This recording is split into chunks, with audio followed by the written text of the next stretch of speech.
I'm going to show you my top 10 graded Yu-Gi-Oh cards in this video.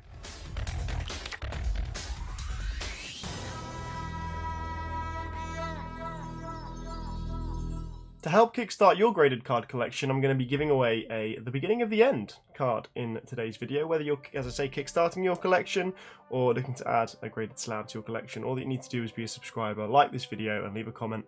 What's your favourite graded card in your personal collection, or what was your favourite out of my top 10 that I showed you in today's video? So before we get into it, I'm just going to tell you how I've decided that these are my top 10, based on the cards that I like, also based on price. I think price is important. If you're looking at creme de la creme of your collection, I think you're going to pick out your cards that are more expensive rather than the ones that are, you know, $50 or $100. You're looking at the higher end of the market. And also the cards that are just really nostalgic to me and cards that I remembered from back in the day when I was dueling playing Yu-Gi-Oh! So that's the reasons why these are my top 10 cards. So at number 10, we have The Last Warrior from Another Planet. I picked this up very, very recently.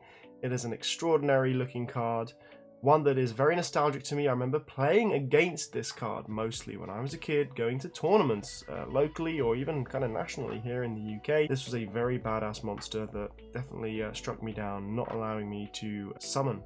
You know, it was very bad. If you came up against this card, you were basically screwed. Unless they had an out. So, Last Warrior from Another Planet, PSA 10, LON. Not sure how much this card is, but it's probably about a $200, $300 card. Not an expensive one, but it is number 10, and I had to give it to someone, and I really like this card. I picked it up recently, so it does have that kind of new feel to it. Let's see how I feel about it in years to come, but I'm sure I will feel positive because look at that artwork. Such a cool, mysterious looking Yu-Gi-Oh card.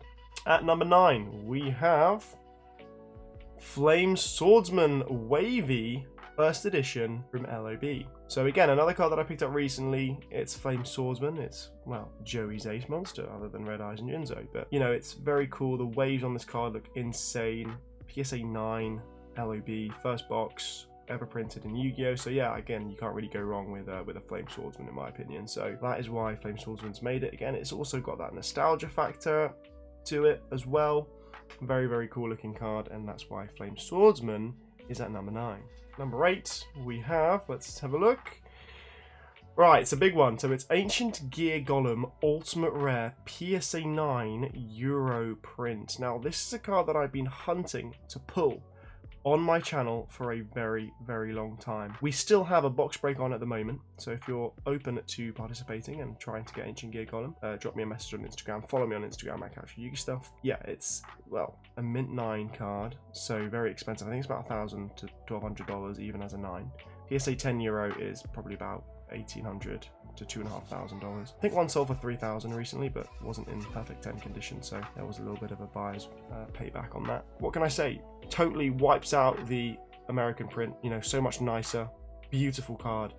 I probably will never sell this unless I somehow get my hands on a 10 or pull one myself and grade it a 9 or a 10. Then I'll know that it's packed fresh. But yeah, I used to have 3 of these. I used to have 2 9s and an 8, and I sold the other 2. Sad to have sold those, but hey, I've still got one beautiful copy of Ancient Gear Golem. Look at that thing. Really reminds me of the Iron Giant and one of my favorite childhood movies, basically. So coming in at number 8, we have Ancient Gear Golem. Now number 7 is Stardust Dragon, PSA 7 First Ed Ghost Rare Stardust Dragon. Now this card wasn't cut properly. At the bottom you can see it has a bit of factory lines on there, factory silvering, so that was basically cut incorrectly. But other than that, it's pretty good condition. It does have a little bit of foil scratching on the top, but I think 7 is probably fair. Maybe if you're being really strict, it would have got a 6, but I could have also seen this pass as a PSA 8. So yeah, Stardust Dragon 7. Not terrible, not fantastic. It's, again, not hugely expensive. You want a 9 or a 10 of this, ideally, but again, it's a card that not many people can have in their collection. It's first edition Ghost Rare Stardust Dragon, the most iconic looking and best suited Ghost Rare. I don't think there's a card that suits the Ghost Rare rarity more than Stardust Dragon, to be completely honest with you. Let me know if you disagree in the comment section, but no, you could argue about Rose Dragon is also very nice. Maybe you'll see that soon in this video, but don't want to take away Stardust Dragon Yusei's ace monster. Again, it's got the nostalgia. I only started watching 5Ds in 2017-18, so only very recently did I finish it, but wow, makes me want to go back to 2008 and crack open a box that contained rares and a super rare in it. First set to do that as well. Very game changing. Again, Stardust Dragon, beautiful card. Very happy to own that in my collection. Stunning. At number 6, what do we have? Cyber End Dragon Ultimate Rare First Edition. Again, I put this ahead of Golem because I think it's got more fans. Cyber Dragon fans go crazy for Cyber Dragon cards. They are big money collectors. They invest thousands of dollars in this kind of card, especially when it's European ulti. If you can't afford that Asian English, you do tend to go for the European prints. American prints, nice, but not as shiny or as foil beautiful as that, because that's actually one of the most beautiful cards you can get in the GX era. One of the big 3 as well. Shining Flare and maybe even Flame Wingman being the other fusion monsters.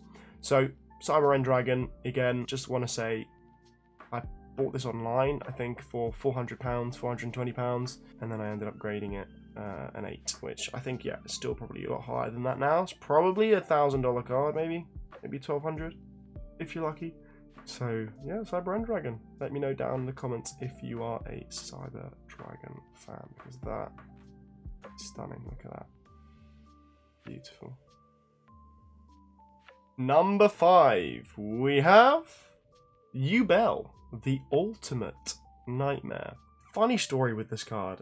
I totally impulse bought this for $320 or $380, definitely under $400, back in 2021 or 2020. So that's still when the main focus was on the OG stuff, and I was thinking, such a good price because the raw cards are like $50, $60, which now are about $100. And I think this card is very low pop still to this day. Yugioh, the Ultimate Nightmare. Phantom Darkness is a box that you don't see opened at all. In my opinion, I think maybe 5 or 10 first edition Phantom Darkness boxes are opened every year. And that number is only going to go down as there are fewer in the market and just generally in collector's possession. So that's why this card is at number 5. You could argue, you know, maybe the Stardust Dragon is rarer or cooler than this. Yeah, but to me, no, because it's got a cool matching 10-10. I like that whenever that happens. You can see that on there. But just Yugioh GX never got that Series 4 dub. Absolutely gorgeous card. Yugioh, the Ultimate Nightmare.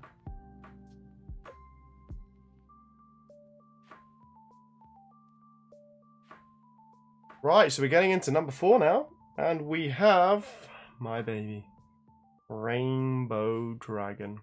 Now, I've put her really far low, which is at number 4, but this has the most history behind it. I pulled this card, notoriously, when I was sat on the toilet. Yeah, I'm going to tell you exactly how I pulled this. Very strange story, but I was sat on the toilet when I was a kid, opening up a booster pack that I had picked up from a car boot sale, which is basically like a yard sale. I had no idea what I'd pulled, and this card was sat in a Ultra Pro binder, sleeveless, for about 10 years. Okay, so 10 years this card sat without a sleeve. I picked it up one day and I saw, you know, Old School Expert grading his cards, vintage Yu-Gi-Oh grading cards on Instagram and on YouTube, and I was like, I've got to go find my cards and grade them. This card looked really good. I sent it in my first ever video that I uploaded on the channel. Was about this card and a few other cards that I'd sent, but this was the main one. Rainbow Dragon. Honestly, this card will be with me forever. Take it to the grave. And, well, very close between this one and Stardust Dragon, whichever one is the most beautiful. But I think this is the Ghost Rare. That was the first Ghost Rare. That's why it's got that bias, because if it was the first one, is it the best one? You could argue yes, but you could also argue no. There's my Rainbow Dragon, guys.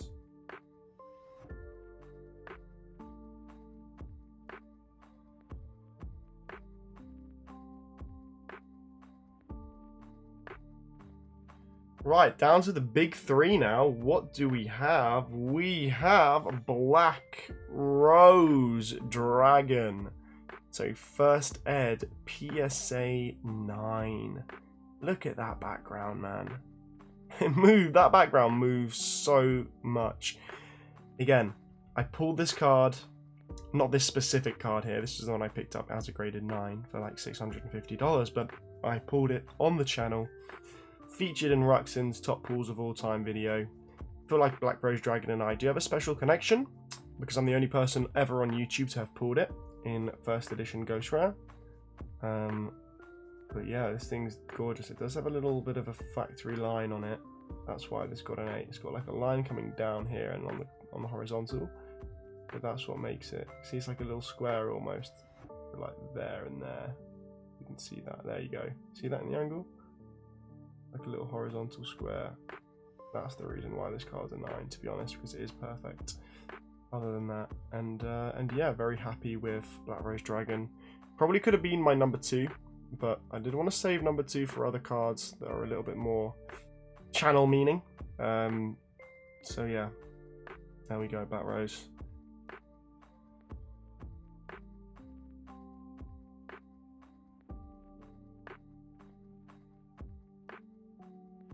Down to our last 2 cards now. So let's just show you what it is. We have Dark Magician Glossy, first edition PSA 9. Why is this card at number 2? I pulled this out of my Legend of Blue Eyes box break. So pretty insane how I pulled a Dark Magician for myself out of about 6 or 7 people that participated in that break. It was live on YouTube, very good reaction as well. We got Exodia Head, Dark Magician, and some really nice super rares. So yeah, I mean, this Dark Magician, I prefer the SDK artwork, but this one's really nostalgic nonetheless. I always used to think that this was like the female Dark Magician. Little did I know Dark Magician Girl existed, but just got such a nice blue, green, purple, and red colours to it. It's one that, again, I might have to keep just forever. I don't think I'll have the chance to open up an LOB first edition box anytime soon, so Dark Magician, guys. Truly packed fresh. I think the reason it got a 9 is it a bit OC top to bottom, but other than that, Dark Magician.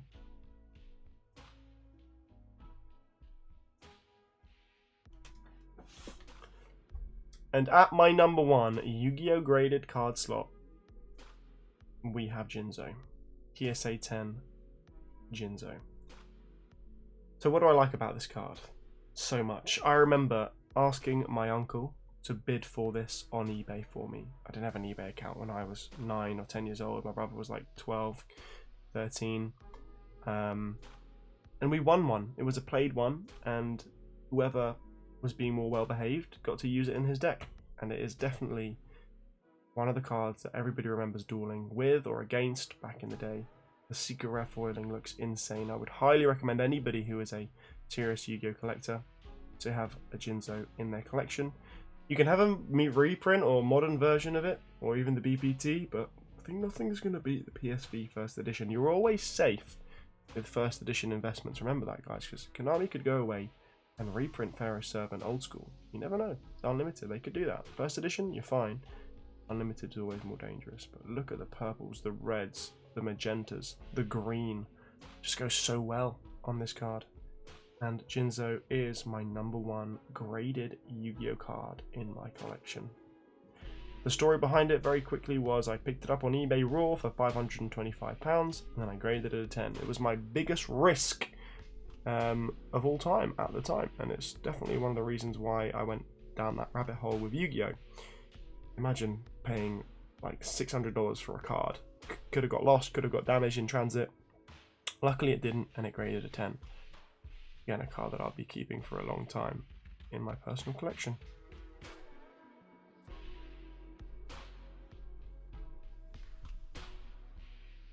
So there are my top 10 PSA graded Yu-Gi-Oh cards, everybody. I really hope you enjoyed this updated video. Make sure, if you did, to subscribe to the channel. I'd really appreciate it. Stay safe when playing, trading and collecting with Yu-Gi-Oh, and I'll see you another day in another video. Ciao for now. Peace.